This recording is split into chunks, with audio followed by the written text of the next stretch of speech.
안녕하세요. 저는 경기도 수원에 사는 박선이라고 합니다.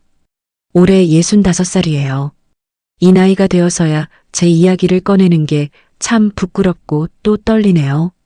하지만 이제는 말해야겠다는 생각이 들었습니다. 40년이요. 40년을 참고 또 참으며 살아왔거든요. 25살에 결혼했으니까 제 결혼 생활이 딱 40년째입니다. 남편 이름은 김민수예요. 첫 만남부터 말씀드릴게요. 민수 씨를 처음 만난 건 맞선 자리였어요. 당시엔 맞선이 흔했죠. 그는 성실해 보였고 제게 친절했습니다. 무엇보다 저를 존중해주는 것처럼 보였어요. 결혼하면 행복할 것 같았습니다. 그런데 결혼식 날 처음으로 이상한 기분이 들었어요. 시어머니께서 제 손을 꽉 잡으시더니 말씀하셨습니다. 우리 집 며느리는 효부가 되어야 한다. 우리 집안은 3대가 한 집에서 사는 전통이 있으니 너도 각오해야 한다. 그때는 그냥 어른 말씀이려니 했어요. 젊었으니까요. 잘하면 되지 뭐 그런 생각이었습니다. 신혼집은 따로 없었어요. 시댁 2층 작은 방 하나가 저희 부부방이었죠. 민수 씨는 장남이었거든요. 시어머니, 시아버지, 시동생 둘, 그리고 저희 부부 모두 합쳐서 6명이 한 집에서 살았습니다. 신혼 첫날부터 시어머니가 방문을 두드렸어요. 선이야 일어나라. 시댁 며느리가 아침 6시에 일어나는 게 규칙이다. 민수 씨는 아무 말도 안 했습니다. 그냥 미안하다는 표정만 지었어요. 그날부터 제 하루는 새벽 6시에 시작됐습니다. 밥하고 청소하고 빨래하고 시부모님 시중 들고 저녁 8시가 되어야 제 방에 들어갈 수 있었어요. 그것도 시어머니가 허락하셔야만요. 아이는 결혼 2년 후에 생겼습니다. 딸이었어요. 이름은 지혜. 제가 지은 이름이에요. 그런데 시어머니 표정이 싸늘해지셨습니다. 딸, 아들을 낳아야지 딸을 낳으면 어떡하나. 민수 씨도 같은 말을 했어요. 다음엔 아들 낳아야지. 가슴이 철렁했습니다. 제 딸인데 제 딸이 환영받지 못하다니. 그래도 지혜는 참 예쁘게 자라줬어요.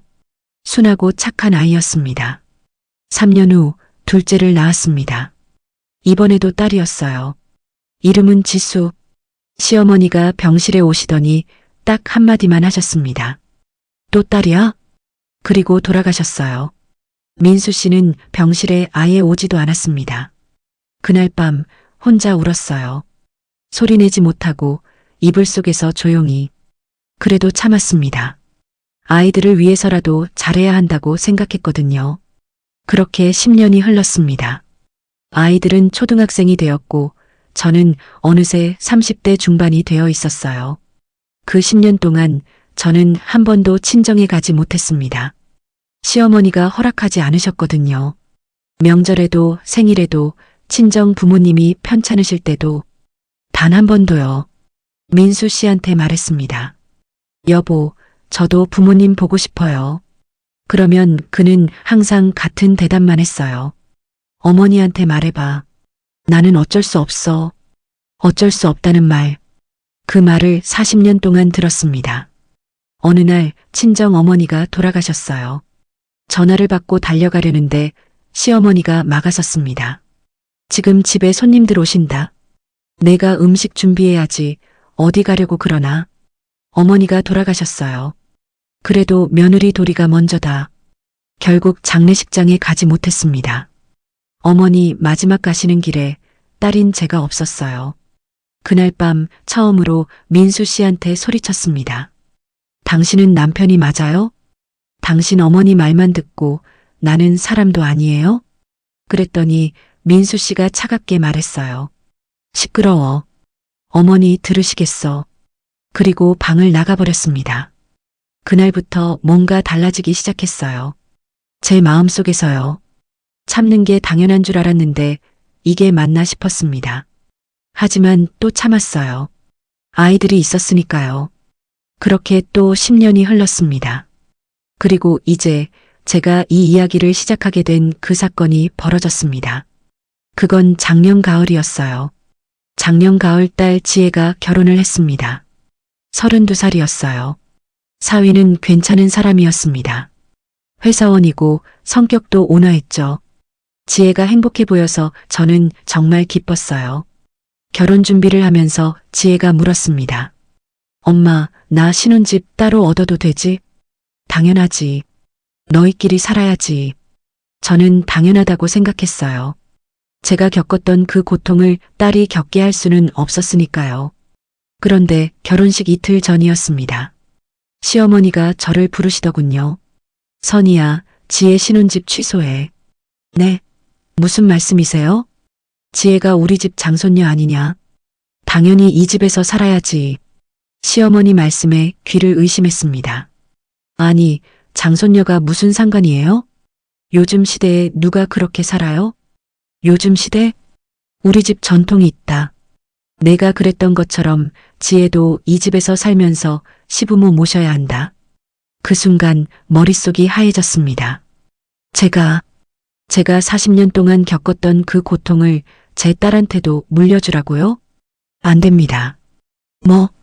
절대 안 됩니다. 지혜는 따로 살 거예요. 시어머니 얼굴이 붉어졌어요. 이 집 며느리가 감히 시어머니한테 대들어? 내가 미쳤나? 저도 목소리를 높였습니다. 미친 게 아니라 정신 차린 거예요. 40년 동안 제가 어떻게 살았는데 제 딸한테도 똑같이 하라고요? 그러자 시어머니가 민수 씨를 불렀어요. 민수야, 내 마누라가 지금 나한테 대들고 있다. 민수 씨가 달려왔습니다. 상황을 듣더니 저를 보며 말했어요. 선이야, 어머니 말씀 들어. 지혜가 여기 살면 되잖아. 뭐라고요? 우리 집 전통이잖아. 그 말을 듣는 순간 뭔가 탁 끊어지는 느낌이었습니다. 40년 동안 쌓였던 모든 것들이요. 당신은 정말 인간이에요? 시어머니가 소리쳤습니다. 이 집에서 당장 나가. 민수 씨가 제 팔을 잡았어요. 어머니한테 사과해. 저는 팔을 뿌리쳤습니다. 싫어요. 그리고 방으로 들어가 문을 잠갔어요. 밖에서 시어머니와 민수 씨가 문을 두드렸지만 열어주지 않았습니다. 그날 밤 지혜한테 전화했어요.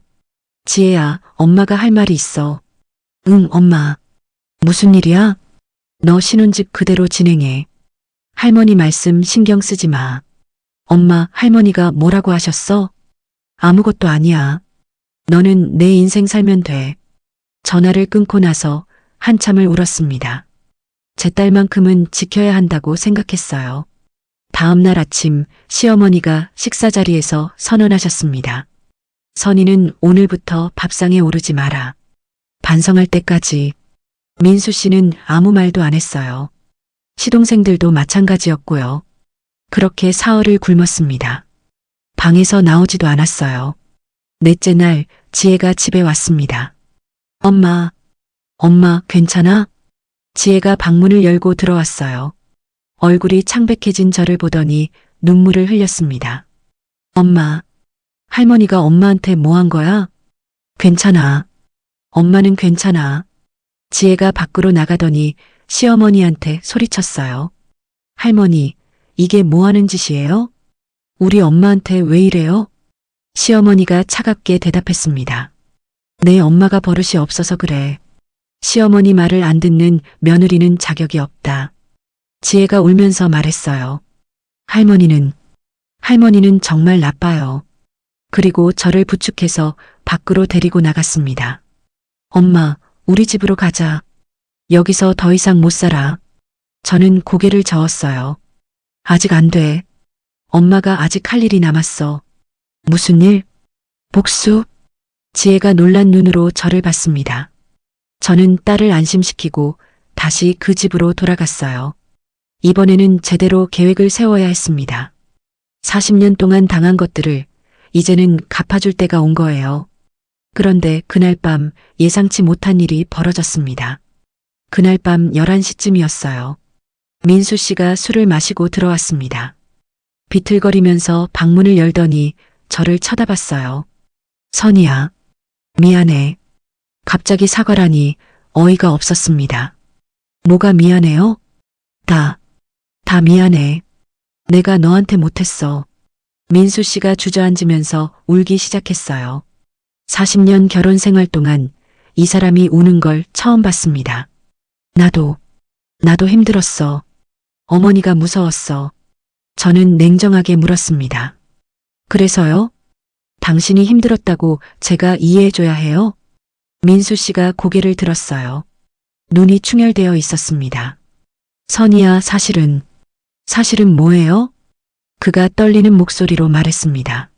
어머니가 우리 집 돈을 다 관리하고 있어. 내 통장도 월급도 전부 어머니 손에 있다고. 뭐라고요? 나는 그냥 용돈만 받아 쓰는 거야. 40년 동안 계속. 충격이었습니다. 민수 씨는 대기업에 다녔어요. 과장까지 올라갔고 월급도 제법 됐죠. 그런데 그 돈을 시어머니가 관리하고 있었다니? 그럼 우리 집 재산은요? 이 집은요? 전부 어머니 명의야. 내 명의는 하나도 없어. 어떻게 그럴 수가 있어요? 당신 벌어온 돈인데. 어머니가 장남은 부모를 모셔야 하니까 재산도 부모가 관리하는 게 맞다고 했어. 그 순간 모든 게 이해됐습니다. 왜 민수 씨가 항상 시어머니 말만 들었는지, 왜 제 편을 한 번도 들어주지 않았는지, 경제적으로 완전히 묶여 있었던 거예요. 그래도 그게 변명이 돼요? 나는 당신 아내인데, 당신 자식들 엄마인데. 민수 씨가 바닥에 엎드렸습니다. 미안해. 정말 미안해. 저는 그를 내버려 두고 밖으로 나갔어요. 복도를 걷다가 시어머니 방 앞을 지나게 됐습니다. 그때 안에서 목소리가 들렸어요. 시어머니와 누군가 통화하는 소리였습니다. 그래, 맞아. 선이 그 계집은 이제 내보낼 거야. 저는 문 앞에 멈춰 섰습니다. 40년이나 부려먹었으면 됐지. 이제 늙어서 쓸모도 없고. 숨이 막혔습니다. 그게 제가 40년 동안 여기서 살아온 이유였나요? 그냥 부려먹을 사람이 필요해서? 지혜 결혼시켰으니까 이제 선이는 필요 없어. 내일 민수한테 이혼하라고 할 거야. 전화가 끊어지는 소리가 들렸습니다. 저는 다리에 힘이 풀려서 그 자리에 주저앉았어요. 이혼. 40년을 참고 살았는데 결국 이혼이라니. 그것도 제가 원해서가 아니라 쫓겨나는 거예요. 눈물이 나오지도 않았습니다. 그냥 허탈했어요. 얼마나 그렇게 앉아 있었을까요? 갑자기 등 뒤에서 목소리가 들렸습니다. 엄마. 돌아보니 둘째 딸 지수가 서 있었어요. 지수는 이 집에서 10분 거리에 살았거든요. 결혼한 지 5년 됐습니다. 지수야, 너 왜 여기 와? 언니한테 전화 받았어. 엄마 상태가 안 좋다고. 지수가 제 옆에 앉았습니다. 엄마, 방금 할머니 통화 내용 다 들었어. 그래. 엄마, 이제 그만해. 여기서 나가자. 저는 고개를 저었어요. 아직 안 돼. 왜? 할머니가 엄마 내쫓으려고 하는데 왜 아직이야? 지수가 울먹이며 물었습니다. 저는 딸의 손을 꼭 잡았어요. 엄마가 할 일이 있어. 40년 동안 당한 걸 그냥 넘어갈 수는 없잖니. 엄마, 내일부터 엄마가 움직일 거야. 너희들은 걱정하지 마. 무슨 일 하려고? 저는 웃었습니다. 40년 만에 처음으로 진심으로 웃는 것 같았어요. 내 인생 찾으러 갈 거야. 다음 날 아침 저는 평소처럼 일어나서 밥을 차렸습니다. 시어머니도 민수 씨도 시동생들도 모두 놀란 표정이었어요. 어제까지 반항하던 며느리가 갑자기 순종적으로 변했으니까요. 하지만 저는 계획이 있었습니다. 식사가 끝나고 모두가 각자 할 일을 하러 갔을 때 저는 시어머니 방으로 들어갔어요. 그리고 서랍을 열기 시작했습니다. 시어머니 서랍 안에는 예상대로 많은 것들이 있었습니다. 통장들이요. 민수 씨 명의 통장, 시아버지 명의 통장, 그리고 시어머니 본인 명의 통장까지 모두 합쳐서 12개였어요. 손이 떨렸습니다. 이 통장들 안에 40년의 세월이 담겨 있었으니까요. 첫 번째 통장을 펼쳤습니다. 민수 씨 월급 통장이었어요. 잔액이 3천만 원 정도 있었습니다. 그런데 이상한 점이 있었어요. 매달 입금되는 월급은 많은데 출금 내역을 보니 대부분이 시어머니 명의 통장으로 이체되고 있었습니다. 다른 통장들도 확인했어요. 시아버지 연금 통장, 시동생들이 매달 드리는 생활비 통장. 전부 같은 패턴이었습니다. 들어온 돈은 모두 시어머니 개인 통장으로 옮겨지고 있었어요. 그리고 마지막 통장. 시어머니 명의의 비밀 통장이었습니다. 펼치는 순간 숨이 멎는 줄 알았어요. 잔액이 12억 원이었습니다. 12억. 40년 동안 모은 돈이었어요. 민수 씨가 벌어온 돈, 시아버지 연금, 시동생들 생활비, 그리고 이 집 전세금까지 모든 게 이 통장에 모여 있었습니다. 저는 재빨리 휴대전화로 모든 통장을 사진 찍었어요. 통장 표지, 거래 내역, 잔액 페이지까지 하나도 빠짐없이요. 그리고 서랍 깊숙한 곳에서 서류 봉투를 발견했습니다. 열어보니 부동산 등기부등본이 여러 장 들어 있었어요. 이 집 등기부등본, 그리고 다른 부동산들. 전부 시어머니 단독 명의였습니다. 민수 씨 이름은 어디에도 없었어요. 심장이 빠르게 뛰었습니다. 이게 바로 증거였어요. 민수 씨가 40년 동안 벌어온 돈으로 산 재산인데 모두 시어머니 명의였던 겁니다. 그때 밖에서 발소리가 들렸어요. 저는 재빨리 서류를 원래 자리에 넣고 서랍을 닫았습니다. 그리고 방을 나왔죠. 복도에서 시어머니와 마주쳤습니다. 뭐하고 있었어? 화장실 다녀오는 길이에요. 시어머니가 의심스러운 눈으로 저를 쳐다봤지만 더 이상 묻지는 않았어요. 저는 제 방으로 돌아와서 찍어둔 사진들을 확인했습니다. 선명하게 잘 찍혔어요. 이제 다음 단계였습니다. 변호사를 만나야 했어요. 오후에 시어머니가 외출하셨습니다. 매주 수요일은 시어머니가 친구들 만나는 날이었거든요. 저는 재빨리 옷을 갈아입고 집을 나섰어요. 40년 만에 처음으로 시어머니 허락 없이 외출하는 거였습니다. 가슴이 두근거렸어요. 지하철을 타고 서울 강남으로 갔습니다. 인터넷으로 찾아둔 법률사무소였어요. 가정법률 전문 변호사가 있는 곳이었죠. 사무실 문을 열고 들어가니 30대 중반으로 보이는 여자 변호사가 앉아 있었습니다. 어서 오세요. 박선희님 맞으시죠? 네, 맞습니다. 예약하실 때 간단히 말씀하셨는데 좀 더 자세히 들려주시겠어요? 저는 40년의 이야기를 꺼냈습니다. 시어머니와의 관계, 민수 씨의 무능함, 경제적 착취, 그리고 어제 들었던 이혼 이야기까지. 변호사는 심각한 표정으로 듣고 있었어요. 그리고 이게 증거입니다. 휴대전화를 꺼내서 찍어둔 사진들을 보여줬습니다. 변호사가 하나하나 확인하더니 고개를 끄덕였어요. 이건 명백한 재산 은닉이에요. 남편분 월급으로 모은 돈인데 시어머니 명의로 되어 있다면 문제가 있죠. 그럼 제가 이혼하면 재산 분할 받을 수 있나요? 당연하죠. 게다가 이건 단순한 재산 분할이 아니에요. 위자료도 청구할 수 있습니다. 위자료요? 40년 동안의 정신적 학대, 경제적 착취, 그리고 배우자의 방조. 이 모든 게 위자료 청구 사유가 돼요. 변호사의 말에 희망이 보이기 시작했습니다. 얼마나 받을 수 있을까요?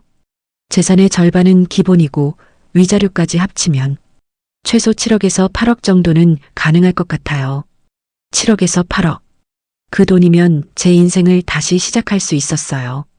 그런데 한 가지 문제가 있어요. 변호사가 조심스럽게 말했습니다. 뭔데요? 남편분이 협조해 주셔야 해요.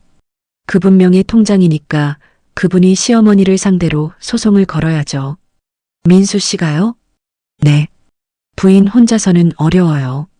그 말을 듣는 순간 막막해졌습니다. 민수 씨가 시어머니를 상대로 소송을 건다고요? 40년 동안 어머니 말만 듣던 그 사람이요? 불가능해 보였어요. 하지만 변호사가 덧붙였습니다. 만약 남편분이 협조 안 하시면 다른 방법도 있어요. 다른 방법이요? 이혼 소송을 먼저 제기하시고 그 과정에서 재산 은닉 사실을 밝히는 거예요. 시간은 좀 걸리지만 결과는 같아요. 저는 결심했습니다. 그렇게 하겠습니다. 변호사가 미소 지었어요. 용기 있는 선택이세요.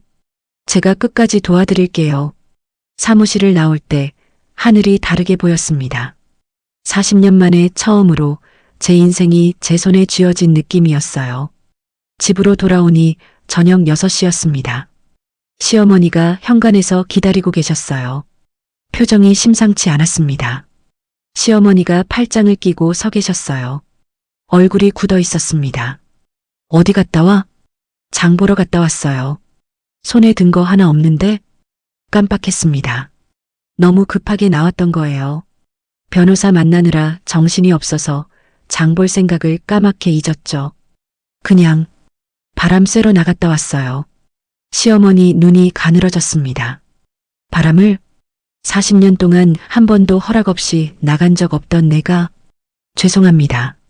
시어머니가 한 걸음 다가왔어요. 거짓말하지 마. 내가 어디 갔는지 다 안다. 심장이 쿵 내려앉았습니다. 설마 들켰나요? 무슨 말씀이세요? 시동생 막내 녀석이 봤어. 내가 지하철역으로 가는 거. 저는 침착하려고 애썼습니다. 친구 만나러 갔다 왔어요.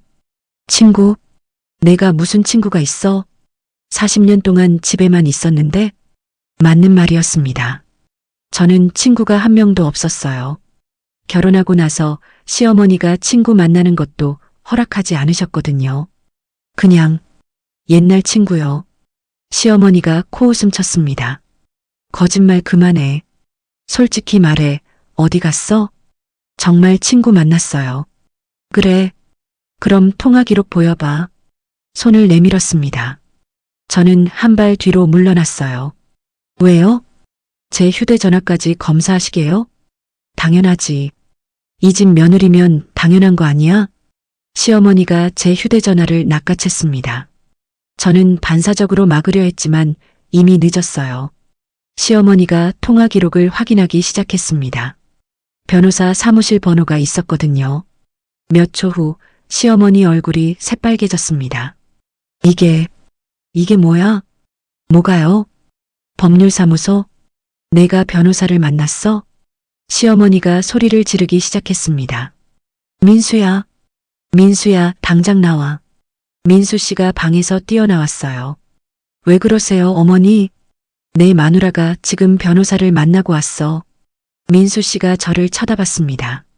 당황한 표정이었어요. 선이야, 그게 사실이야? 저는 똑바로 대답했습니다. 네, 사실이에요. 뭐하러 변호사를 만나? 이혼하려고요. 그 말이 떨어지자마자 집안이 조용해졌습니다. 시어머니도 민수 씨도 마침 거실에 있던 시동생들도 모두가 저를 쳐다봤어요. 잠시 침묵이 흐른 후 시어머니가 비웃었습니다. 이혼? 내가 감히 이혼을 한다고? 네. 웃기고 있네. 내가 이혼하면 뭐 가지고 살아? 돈 한 푼 없는 주제에. 저는 시어머니를 똑바로 쳐다봤어요. 재산 분할 받을 거예요. 재산 분할? 이 집에 무슨 재산이 있다고? 많죠. 12억쯤 되나요? 시어머니 얼굴이 굳어졌습니다. 뭐라고? 시어머니 비밀 통장이요. 민수 씨 월급으로 모은 12억 말이에요. 그 순간 시어머니가 제게 달려들었습니다. 이 계집이 지금. 민수 씨가 황급히 시어머니를 말렸어요. 어머니, 진정하세요. 저 계집이 우리 집 서랍을 뒤졌어. 시어머니가 소리쳤습니다. 저는 침착하게 말했어요. 남편이 번 돈은 부부 공동 재산이에요. 그걸 시어머니가 혼자 가지고 있는 건 불법이고요. 불법? 내가 우리 집 돈 관리하는 게 무슨 불법이야. 민수 씨 명의 통장인데 시어머니가 관리하는 게 이상하지 않나요? 게다가 민수 씨 동의도 없이요. 민수 씨가 끼어들었습니다. 나는 어머니가 관리하는 게 편했어. 그래요? 그럼 당신은 12억이 모여 있다는 것도 알고 계셨어요? 민수 씨가 말을 잇지 못했습니다. 당연히 몰랐겠죠. 시어머니가 숨겨놓은 거니까요. 시어머니가 이를 갈았습니다. 너 정말 이혼할 거야? 네. 좋아. 그럼 당장 나가. 지금 당장? 좋아요. 나갈게요. 저는 방으로 들어가서 짐을 싸기 시작했습니다. 옷가지 몇 벌과 필요한 물건들만 가방에 넣었어요. 40년을 살았지만 제 것이라고 할 만한 게 별로 없었습니다.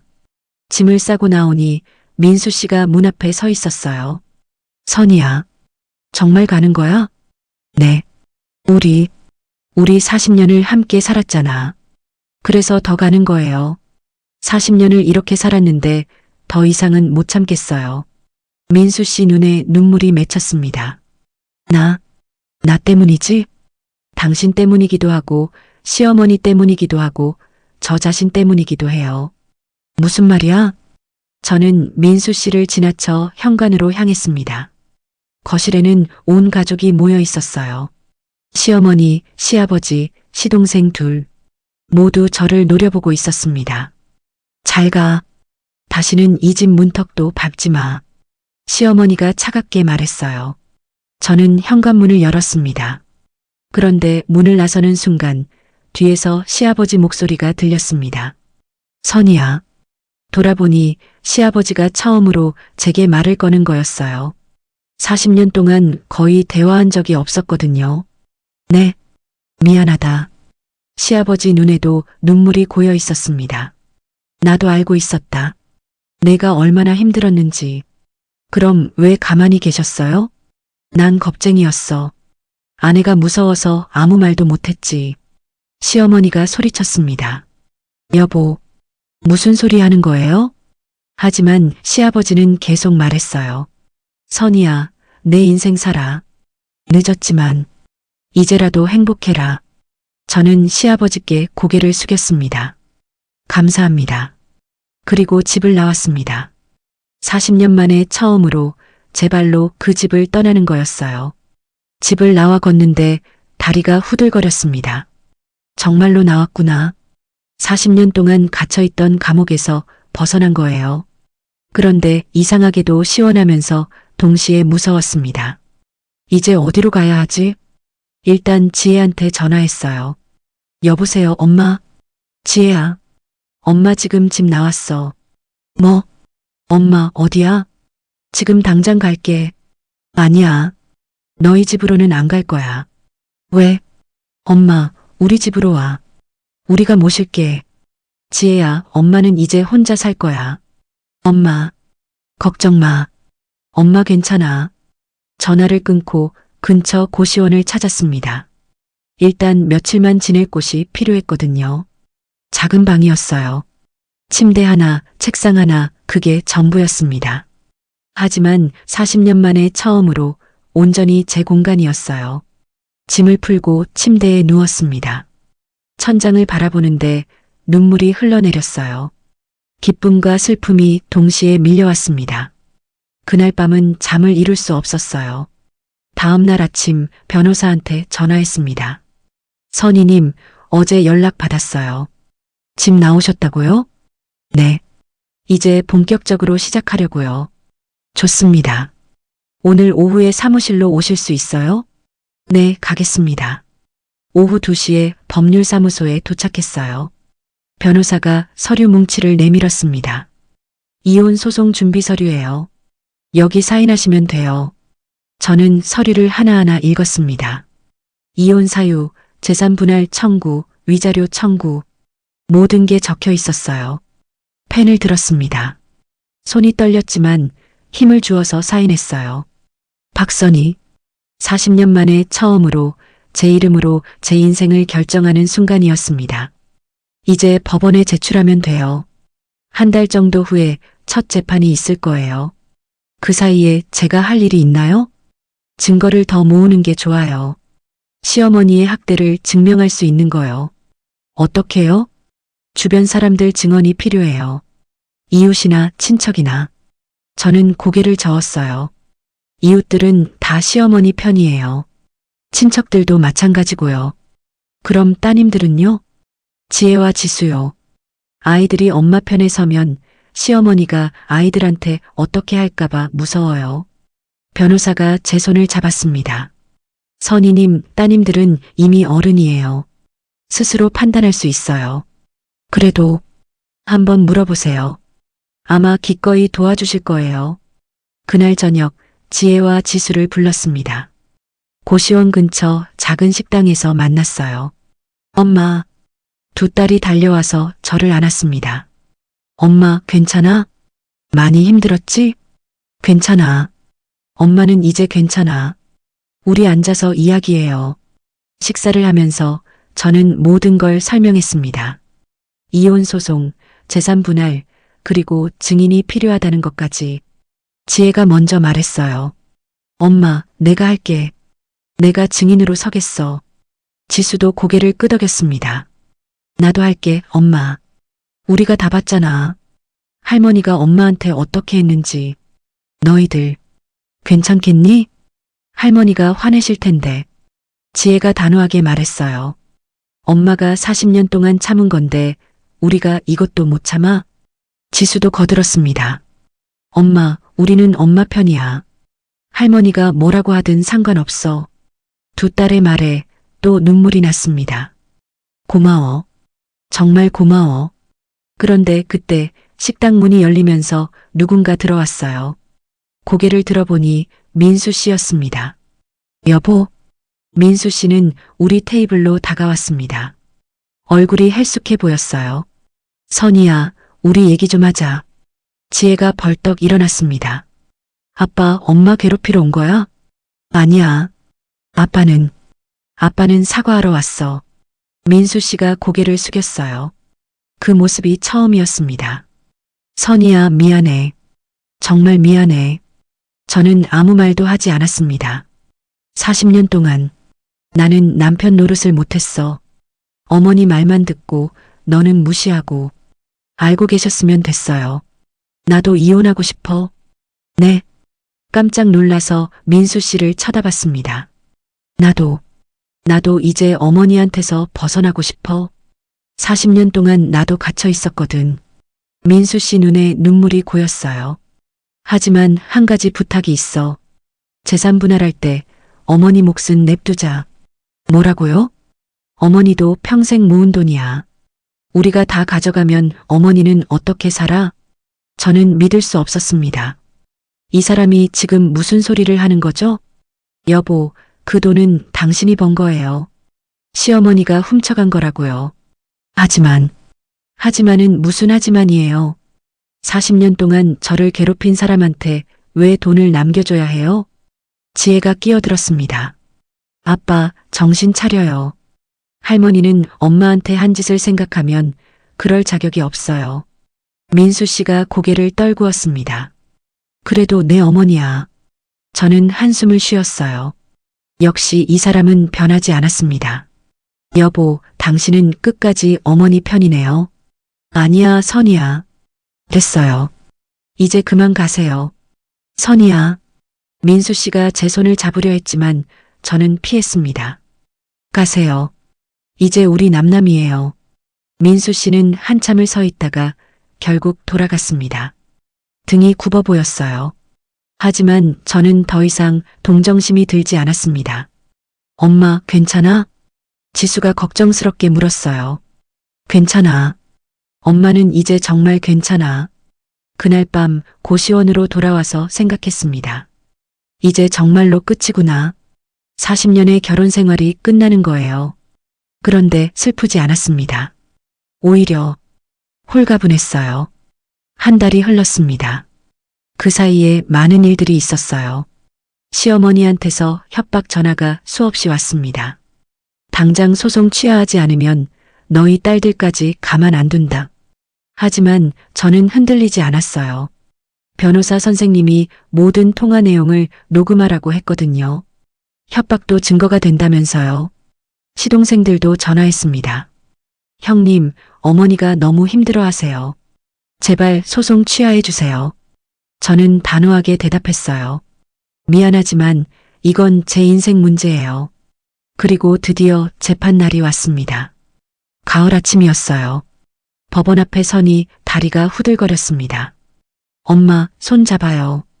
지혜와 지수가 양옆에서 제 손을 잡아줬어요. 고마워, 얘들아. 법정 안으로 들어갔습니다. 건너편에는 민수 씨와 시어머니, 그리고 그쪽 변호사가 앉아 있었어요. 시어머니는 저를 노려봤습니다. 눈빛이 차가웠어요. 하지만 저도 이제 물러서지 않았습니다. 재판장님이 들어오시고 재판이 시작됐습니다. 원고 측 변호사, 주장하십시오. 저희 변호사가 일어섰어요.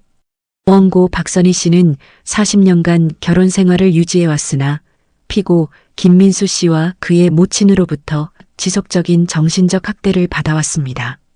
변호사는 준비한 자료들을 제출했어요. 시어머니의 통장 사진, 부동산 등기부등본, 협박 녹음 파일까지. 또한 피고 김민수 씨의 수입은 모두 시모가 관리하였고 원고는 경제적 자유를 전혀 누리지 못했습니다. 이는 명백한 경제적 학대입니다. 피고 측 변호사가 반박했습니다. 시모가 가게를 관리한 것은 가족의 합의 사항이었습니다. 원고도 이를 알고 있었고 이 일을 제기하지 않았습니다.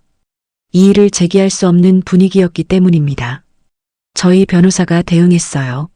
원고는 시모의 억압 아래 자신의 의견을 말할 수 없었고 친정 방문조차 허락받지 못했습니다. 재판장님이 저를 보셨어요. 원고, 직접 진술하시겠습니까? 네, 재판장님. 저는 증인석에 섰습니다. 심장이 쿵쿵 뛰었어요. 결혼 생활이 어떠했는지 말씀해 주십시오. 저는 40년의 이야기를 꺼냈습니다. 신혼 첫날부터 시작된 시어머니의 통제, 친정 방문 금지, 딸들이 태어났을 때의 차별, 친정 어머니 장례식에도 가지 못했던 일. 하나하나 말하는데 목소리가 떨렸어요. 그리고 작년에 큰딸 결혼 준비를 하면서 들었던 시어머니의 말씀도 전했습니다. 시어머니께서 손녀딸도 이 집에서 살면서 시부모를 모시라고 하셨어요. 제가 겪은 고통을 제 딸한테도 물려주라는 거였죠. 재판장님이 고개를 끄덕이셨습니다. 증인 신청하신 분들 있습니까? 네, 재판장님. 지혜와 지수가 증인석에 섰어요. 두 딸은 어렸을 때부터 본 것들을 증언했습니다. 할머니가 엄마를 말로 학대하는 것을 수없이 봤어요. 엄마는 항상 눈치를 보며 사셨고 웃는 모습을 거의 본 적이 없습니다. 지수도 말했어요. 명절 때마다 엄마는 새벽부터 밤늦게까지 일했어요. 그런데 할머니는 감사하다는 말 한마디 안 하셨어요. 오히려 더 많은 걸 요구하셨죠. 피고 측 변호사가 반박했습니다. 증인들은 원고의 자녀들입니다. 편향된 증언일 수 있습니다. 그때 뜻밖의 일이 일어났어요. 방청석에서 누군가 일어섰습니다. 재판장님, 저도 증언하고 싶습니다. 모두가 그쪽을 봤어요. 시아버지였습니다. 시어머니가 놀란 표정으로 외쳤어요. 여보, 당신 뭐 하는 거예요? 하지만 시아버지는 증인석으로 걸어갔습니다. 증인, 신분을 밝혀주십시오. 저는 피고 김민수의 부친입니다. 어떤 증언을 하시려는 겁니까? 시아버지가 저를 바라봤어요. 눈빛이 미안해 보였습니다. 저는 50년 동안 제 아내 눈치를 보며 살았습니다. 아내는 집안의 모든 것을 통제했고 저도 며느리도 아들도 모두 아내 말을 따라야 했습니다. 재판장님이 경청하고 계셨어요. 며느리 선희 씨가 40년 동안 고생한 것을 저는 다 알고 있습니다. 친정 어머니 장례식에도 못 가게 한 것, 딸들이 태어났을 때 무시한 것, 매일같이 말로 상처 준 것. 모두 제 아내가 한 일입니다. 시어머니가 소리쳤습니다. 여보, 지금 무슨 소리 하는 거예요? 하지만 시아버지는 계속했어요. 저는 비겁했습니다. 며느리를 보호하지 못했어요. 그래서 오늘 이 자리에 섰습니다. 선희 씨는 재산 분할받을 자격이 충분합니다. 시어머니가 벌떡 일어나서 법정을 나가버렸습니다. 민수 씨는 고개를 숙인 채 아무 말도 하지 않았어요. 재판장님이 말씀하셨습니다. 충분히 들었습니다. 판결은 2주 후에 내리겠습니다. 오늘 재판은 여기까지입니다. 법정을 나오는데 시아버지가 다가왔어요. 선희야, 정말 미안하다. 괜찮아요, 아버님. 오늘 증언해 주셔서 감사합니다. 늦었지만 이제라도 용기를 냈구나 싶어서 그랬다. 시아버지는 쓸쓸하게 웃으며 돌아갔습니다. 엄마 잘했어요. 지혜가 저를 안았어요. 이제 판결만 남았어요. 이제 거의 끝났어.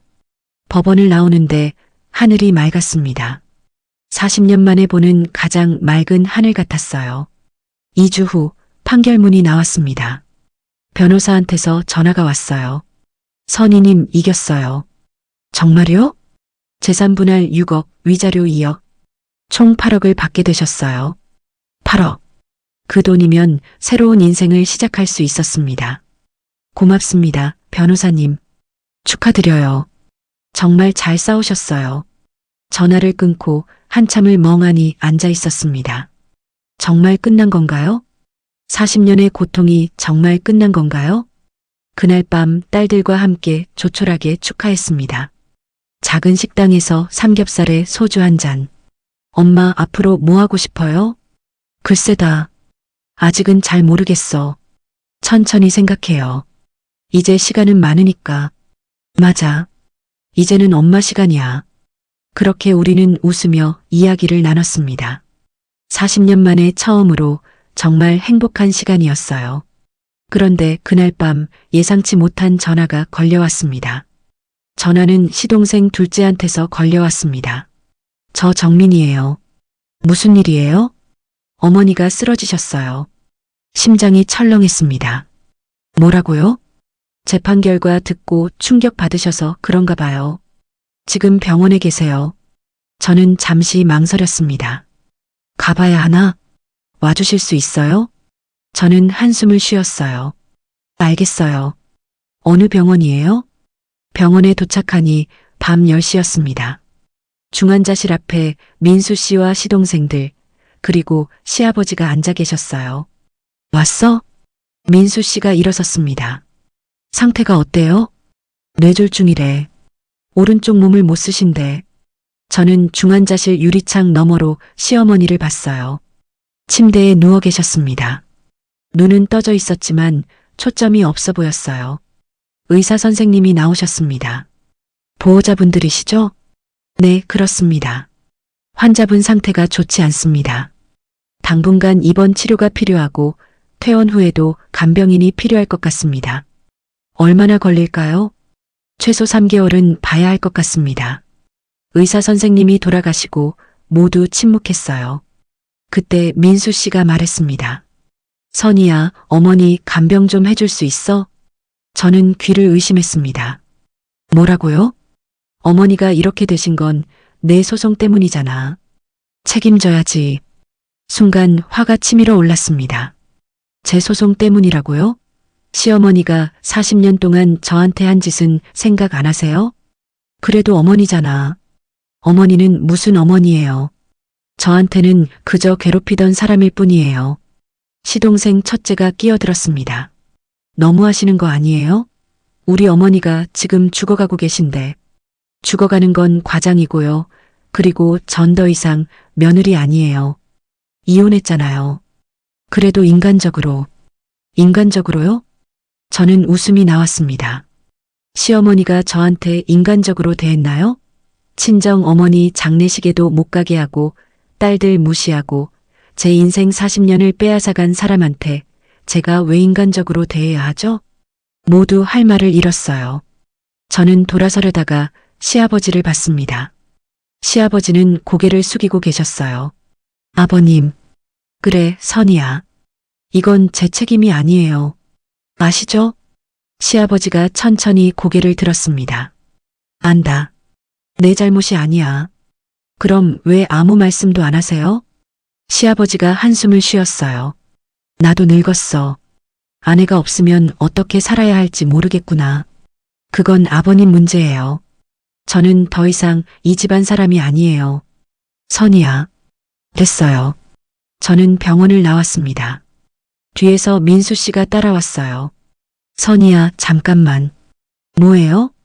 정말 어머니 간병 안 해줄 거야? 네, 안 해요.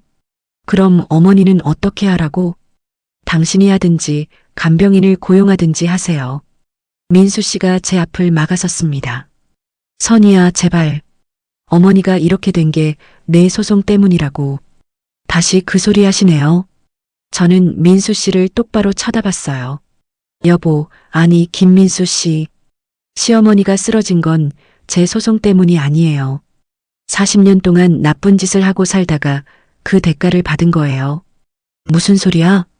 착하게 살면 좋은 일이 생기고 나쁘게 살면 나쁜 일이 생기는 거예요. 시어머니는 나쁘게 사셨어요. 넌 정말 냉정하구나. 민수 씨가 실망한 듯 말했어요.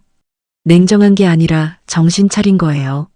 40년 동안 당하고만 살았는데 이제는 제 인생 살 거예요. 저는 민수 씨를 지나쳐 걸어갔습니다. 뒤에서 민수 씨 목소리가 들렸어요. 선희야, 후회할 거야. 하지만 저는 돌아보지 않았습니다. 고시원으로 돌아오는 길 마음이 복잡했어요. 시어머니가 쓰러졌다는 소식에 조금은 마음이 흔들렸던 것도 사실이에요. 하지만 변호사 선생님이 했던 말이 떠올랐습니다. 선희님, 동정심과 책임감을 구분하세요. 당신 잘못이 아닌 일에 책임 느끼지 마세요. 맞아요. 제 잘못이 아니에요. 며칠 후 민수 씨한테서 문자가 왔습니다. 어머니가 너를 보고 싶어 하신다. 저는 답장하지 않았어요. 그 후로도 계속 문자가 왔습니다. 어머니 상태가 안 좋아지셨다. 제발 한 번만 와달라. 어머니가 사과하고 싶어 하신다. 사과라는 말에 잠깐 흔들렸습니다. 정말 사과하려는 걸까요? 아니면 또 저를 이용하려는 걸까요? 고민하다가 지혜한테 전화했어요. 지혜야, 엄마가 할머니 병문안 가는 게 맞을까? 엄마 가고 싶으면 가세요. 하지만 흔들리면 안 돼요. 무슨 뜻이니? 할머니가 사과한다고 해서 엄마가 다시 며느리 노릇하는 거 아니에요. 그냥 인사만 하고 오는 거예요. 지혜 말이 맞았습니다. 저는 결심했어요. 한 번만 가보기로. 다음 날 오후 병원에 갔습니다. 시어머니는 일반 병실로 옮겨져 있었어요. 침대에 누워서 오른쪽 몸을 못 쓰시는 상태였습니다. 제가 들어가자 시어머니가 고개를 돌렸어요. 눈빛은 여전히 차가웠습니다. 왔어? 목소리도 약해져 있었어요. 네. 민수 씨가 사과하고 싶어 하신다고 해서요. 시어머니가 픽 웃었습니다. 사과? 내가 너한테 왜 사과를 해? 순간 화가 치밀었습니다. 그럼 왜 저를 부르신 거예요? 너한테 부탁하려고. 부탁이요?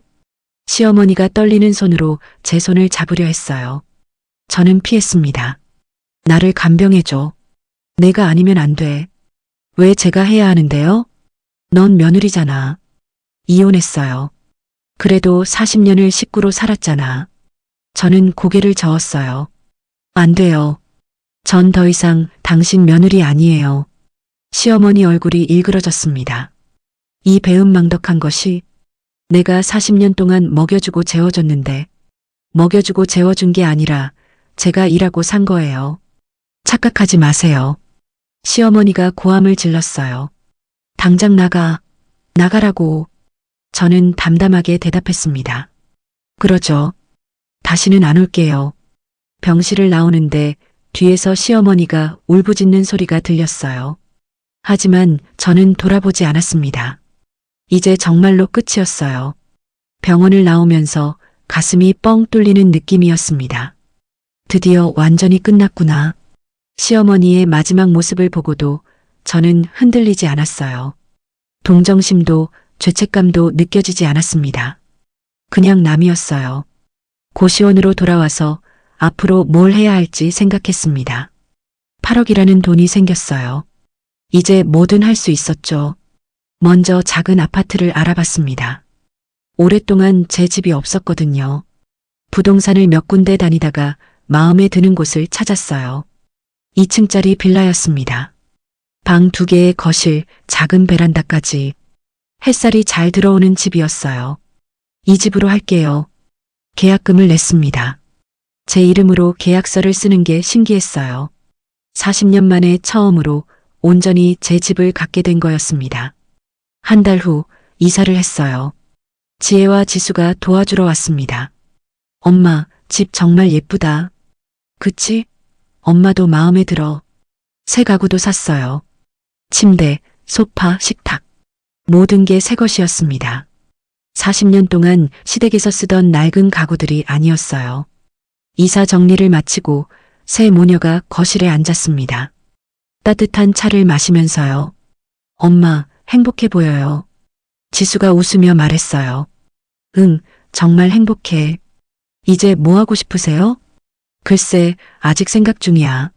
사실 꿈이 하나 있었어요. 어렸을 때부터 요리를 좋아했거든요.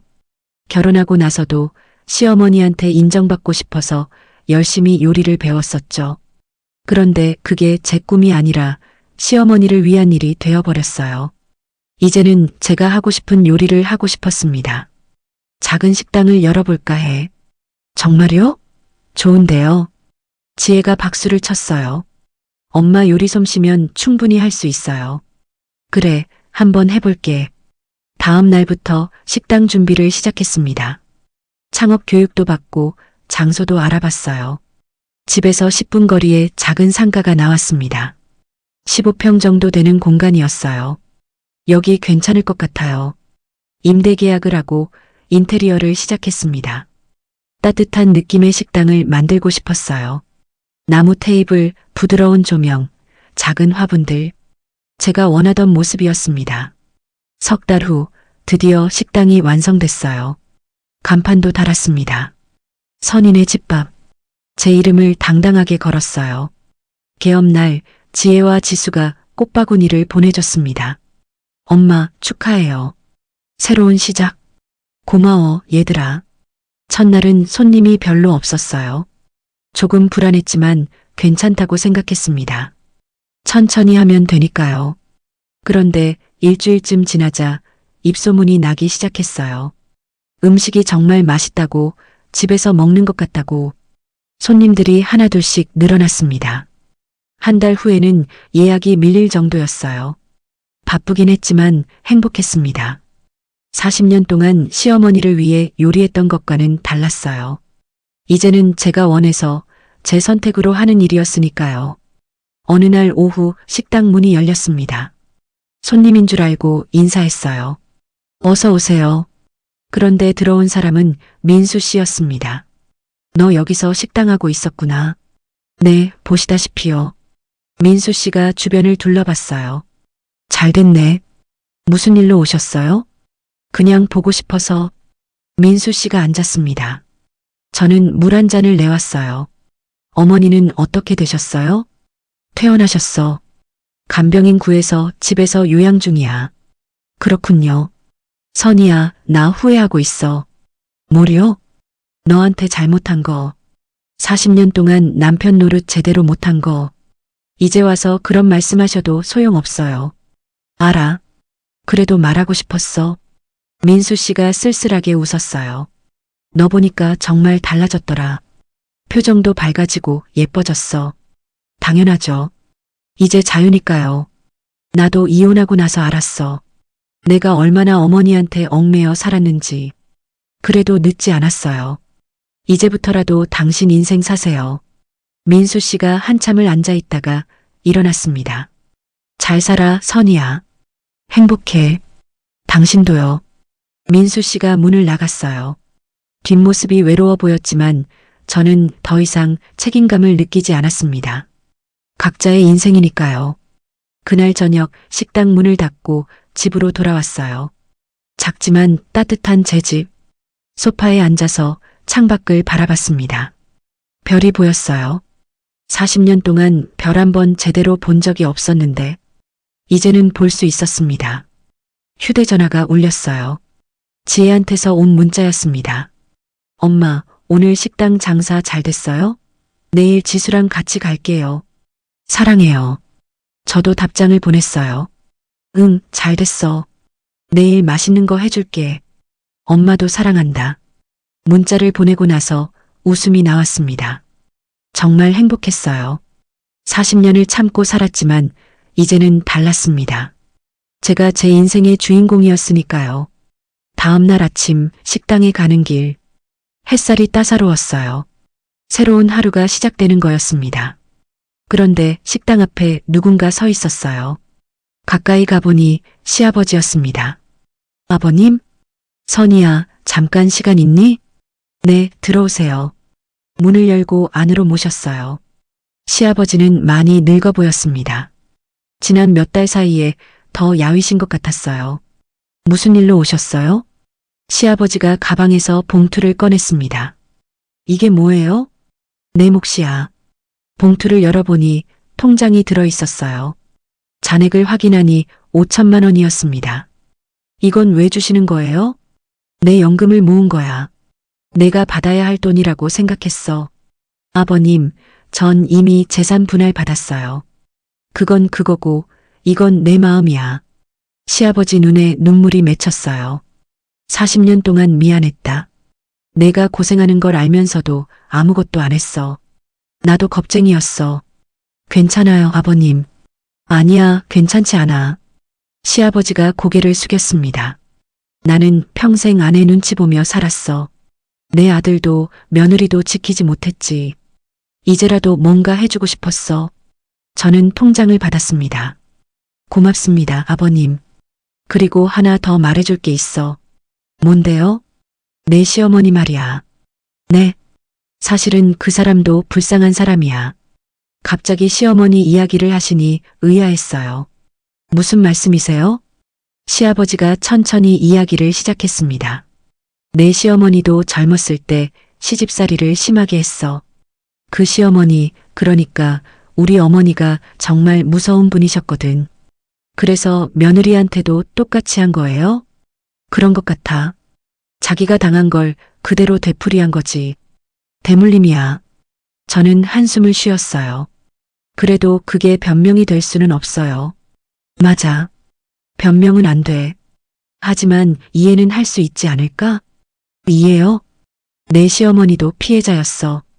그걸 가해자로 만든 건 이 집안의 잘못된 전통이야. 시아버지 말을 듣고 나니 조금은 이해가 됐어요.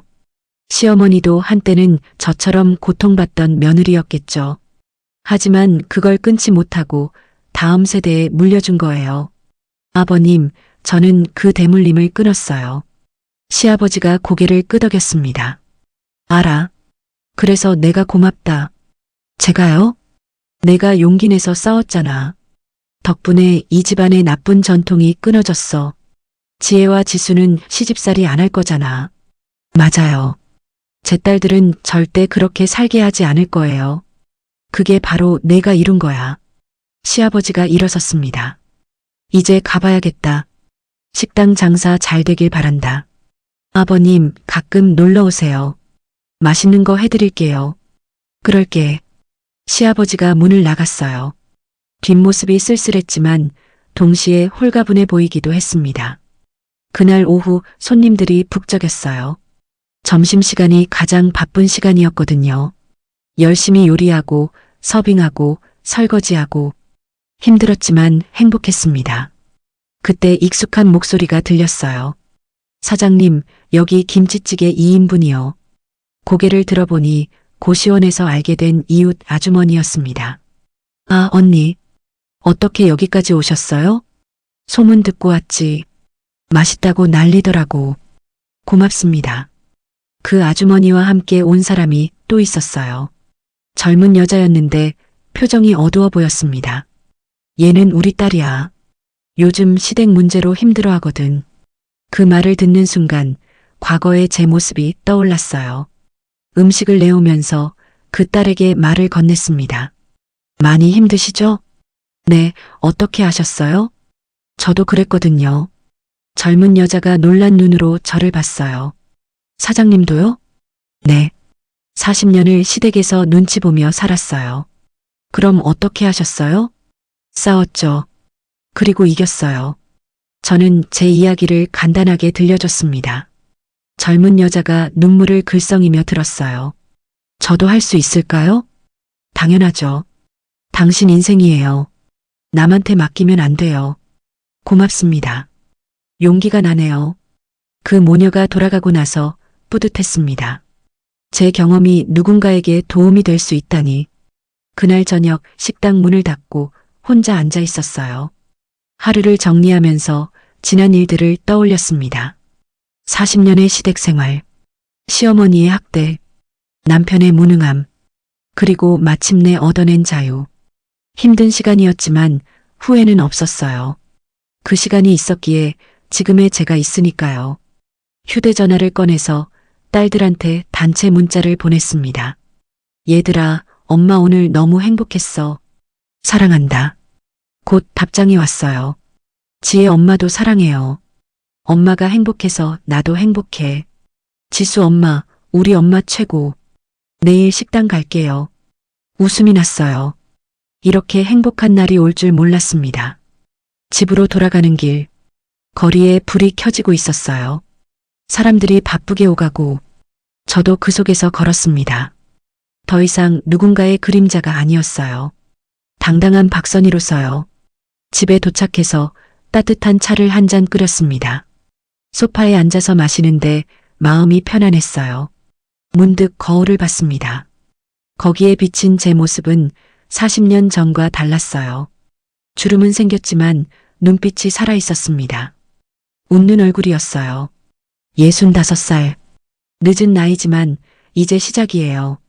제 인생의 진짜 시작. 창밖을 보니 별이 반짝이고 있었습니다. 저는 별을 보며 다짐했어요. 앞으로 남은 인생은 오롯이 제 것으로 살겠다고. 누구 눈치 보지 않고 제가 원하는 대로 행복하게. 그렇게 저의 40년 이야기는 끝이 났습니다. 하지만 제 인생은 이제부터 시작이에요. 진짜 박선희로 사는 삶. 그게 바로 제가 꿈꾸던 자유였습니다. 감사합니다. 제 이야기를 들어주셔서요. 혹시 지금 힘든 시간을 보내고 계신 분이 있다면 용기 내세요. 절대 늦지 않았습니다. 제가 65에 시작했는데 당신은 더 일찍 시작할 수 있어요. 당신의 인생은 당신 것입니다. 누구도 빼앗을 수 없어요. 다시 한번 감사합니다. 그리고 응원합니다. 당신의 행복을, 당신의 자유를